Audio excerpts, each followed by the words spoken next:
Hi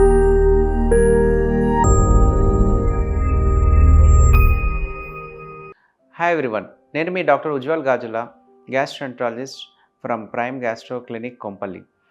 మనం రెగ్యులర్గా patients మన దగ్గరకు వచ్చినట్టయితే అప్పర్ జిఏ ఎండోస్కోపీ రెగ్యులర్గా గ్యాస్ట్రోఎంట్రాలజిస్ట్ రాస్తూ ఉంటారు. నిజంగా అసలు ఎండోస్కోపీ అంటే ఏంటి? దానివల్ల వచ్చే అడ్వాంటేజెస్ ఏంటి? వాటి వల్ల వేరే ఏ ఏ డిసీజెస్ని మనం కనుక్కోవచ్చు? వాటి గురించి I want to give a brief talk. ముఖ్యంగా అప్పర్ జిఏ ఎండోస్కోపీ అనేది మీకు రెగ్యులర్గా చూసినట్టయితే మనం ఒక చిన్న కెమెరాని మనం ఒక స్కోప్ ద్వారా కడుపులోకి చూసి దాంట్లో ఎగ్జామిన్ చేయడం అంటే ముఖ్యంగా మనము ఈ ఫుడ్ పైప్ అంటే ఈసోఫేగస్ అంటాము. అదే కాకుండా స్టమక్, దాని తర్వాత intestine first and second part, దాన్నే ముఖ్యంగా మనము మెడికల్ టర్మినాలజీలో డియోడినం 1 అండ్ సెకండ్ పార్ట్ని రెగ్యులర్గా ఎగ్జామిన్ చేస్తూ ఉంటాం. నిజంగా ఎందుకు చేయాలి అసలు ఎండోస్కోపీ వల్ల మనకు వచ్చే అడ్వాంటేజెస్ ఏంటి? జస్ట్ మందుల ద్వారా మనం ట్రై చేయొచ్చు కదా అని పేషెంట్స్ రెగ్యులర్గా ముఖ్యంగా ఎండోస్కోపీకి భయపడి అడుగుతారు. ఎండోస్కోపీ అనేది మనకి వేరియస్ డిసీజెస్ అంటే ప్రతిదీ అల్సర్ అనే కాదండి. For example food pipe problems, ముఖ్యంగా కొంతమందికి అన్నవాహికలో అడ్డుకోతలాగా అనిపించినప్పుడు మింగడానికి ఇబ్బంది, ముఖ్యంగా డిస్ఫేజియా అని వస్తుంటారు.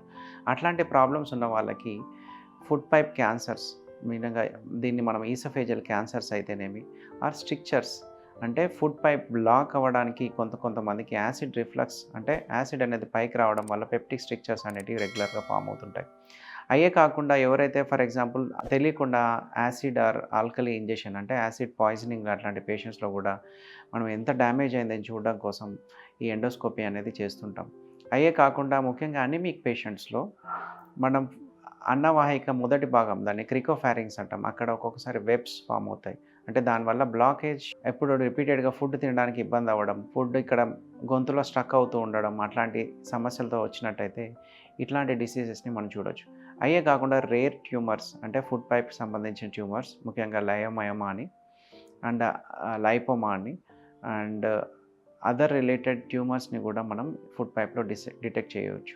అయ్యే కాకుండా రేర్గా మనము అకలేషియా కార్డియా అనే వ్యాధి, దీంట్లో నరాలకు సంబంధించిన ఫుడ్ పైప్ రిలేటెడ్ ప్రాబ్లమ్స్ ఉన్నట్టయితే వాళ్ళకి మింగడానికి ఇబ్బంది అవ్వడం అండ్ ఫుడ్ అనేది కడుపులోకి జారకుండా ఫుడ్ పైప్ లోపలనే స్ట్రక్ అవ్వడం, ఇట్లాంటివి మనం చూస్తూ ఉంటాం. ఈ అన్ని డిసీజెస్ని మనము ఒక చిన్న ఎండోస్కోపీ ద్వారా కనుక్కోవచ్చు.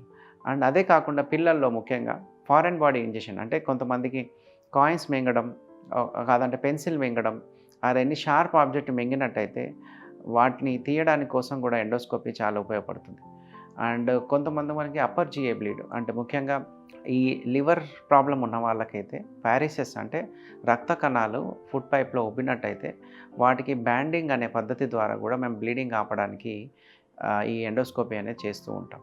ఇవే కాకుండా మన స్టమక్ రిలేటెడ్ ప్రాబ్లమ్స్, ముఖ్యంగా స్టమక్ రిలేటెడ్ అల్సర్స్ అయితేనేమి or stomach related erosions and రేర్గా ఒక్కొక్కసారి స్టమక్ రిలేటెడ్ క్యాన్సర్స్ని కూడా మనం ఈ చిన్న ఎండోస్కోపీ ద్వారానే డిటెక్ట్ చేయవచ్చు.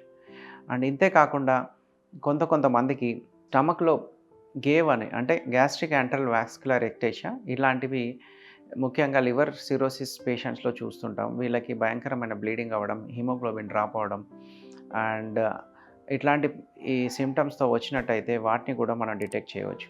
రేర్గా ఫండల్ వ్యారిసెస్ అంటే లివర్ ఫెయిల్యూర్ ఉన్న వాళ్ళకి ఈ రక్తనాళాలు అనేవి కడుపులో ఉబ్బడం వల్ల కొంతమందికి కంటిన్యూస్ బ్లీడింగ్తో వస్తుంటారు. వీటిని కూడా డిటెక్ట్ చేయడానికి మనకి ఎండోస్కోపీ ఉపయోగపడుతుంది. అవే కాకుండా పాలిప్స్, స్టమక్లో చిన్న చిన్న గడ్డలు అయితేనేమి ఆర్ కొంతమందికి జిస్ట్ గ్యాస్ట్రోఇంటెస్టినల్ స్టోమల్ ట్యూమర్స్ అయితేనేమి ఆర్ న్యూరో ఎండోక్రైన్ ట్యూమర్స్ అయితేనేమి, ఇవన్నిటిని మనము ఎండోస్కోపీలో డిటెక్ట్ చేయవచ్చు. అయ్యే కాకుండా బ్యాక్టీరియల్ ఇన్ఫెక్షన్స్ వల్ల వచ్చే గ్యాస్ట్రైటిస్ అయితేనేమి ఆటో ఇమ్యూన్ గ్యాస్ట్రైటిస్ అంటాం. అంటే మన ప్రతికార శక్తి మన స్టమక్లో ఉన్న ఇన్ఫ్లమేషన్ వల్ల వాళ్ళకి డైజెషన్ ప్రాబ్లం వచ్చినట్టయితే వీటన్నిటిని మనం చిన్న ఎండోస్కోపీ ద్వారా డిటెక్ట్ చేయవచ్చు. అండ్ అవే కాకుండా కొంచెం కిందికి వెళ్ళినట్టయితే మనం చెప్పినట్టయితే intestine first and second part, ముఖ్యంగా డియోడినం ఫస్ట్ అండ్ సెకండ్ పార్ట్లో ముఖ్యంగా డియోడినల్ అల్సర్ అనేది మనం రెగ్యులర్గా కామన్గా పేషెంట్స్లో చూస్తూ ఉంటాం. ఈ అల్సర్ రిలేటెడ్ ప్రాబ్లమ్స్ని అయ్యే కాకుండా హెచ్ పైలోరీ అనే ఇన్ఫెక్షన్, అంటే ఇది ముఖ్యంగా ఈ బ్యాక్టీరియా అనేది ప్రాణాంతకం. ఇది స్టమక్ క్యాన్సర్స్‌ని కాజ్ చేస్తూ ఉంటుంది. సో, ఈ బ్యాక్టీరియా ఓవర్ గ్రోత్ అయితే కూడా ఈ డియోడినల్ అల్సర్స్ మనం రెగ్యులర్‌గా పేషెంట్‌లో చూస్తాం. వీటిని డిటెక్ట్ చేయడానికి ఒక చిన్న ఎండోస్కోపీ ఉపయోగపడుతుంది. అండ్ ఇయే కాకుండా సెకండ్ పార్ట్ ఆఫ్ ఇంటెస్టైన్ ముఖ్యంగా అబ్జార్ప్టివ్ ప్రాబ్లమ్స్ ఎవరికైతే కంటిన్యూయస్‌గా డయేరియా అంటే లూజ్ మోషన్స్ అవుతూ ఉండడం, బరువు తగ్గడం, ఐరన్ డెఫిషియన్సీ అనీమియాతో వచ్చిన వాళ్ళకి ఈ ఇంటెస్టైన్ సెకండ్ పార్ట్‌లో నుంచి మనం బయాప్సీ చేసినట్టయితే చాలా డిసీజెస్ ముఖ్యంగా సీలియాక్ డిసీజ్ అయితేనేమి, ట్రాపికల్ స్ప్రూ అంటే ఈ అబ్జార్ప్షన్ ప్రాబ్లమ్స్ ఉన్న వాళ్ళకి, ఎదుగుదల లేని వాళ్ళకి, బరువు తగ్గుతున్న వాళ్ళకి అండ్ ఇలాంటి డిసీజెస్‌ని మనం ఇంటెస్టైన్ సెకండ్ పార్ట్‌లో మనం బయాప్సీ చేసి వాటిని కూడా డిటెక్ట్ చేయొచ్చు. ఇయే కాకుండా రేర్‌గా యాంపులరీ ట్యూమర్స్ అంటే ఎక్కడైతే bile duct and pancreatic duct వచ్చి జాయిన్ అవుతాయో దాన్ని యాంపుల్లా అంటాం. ఆ ఏరియాలో ఏదన్నా క్యాన్సర్స్, ట్యూమర్స్ వచ్చినట్టయితే వాటిని మనం ఎండోస్కోపీ ద్వారా కూడా డిటెక్ట్ చేయొచ్చు.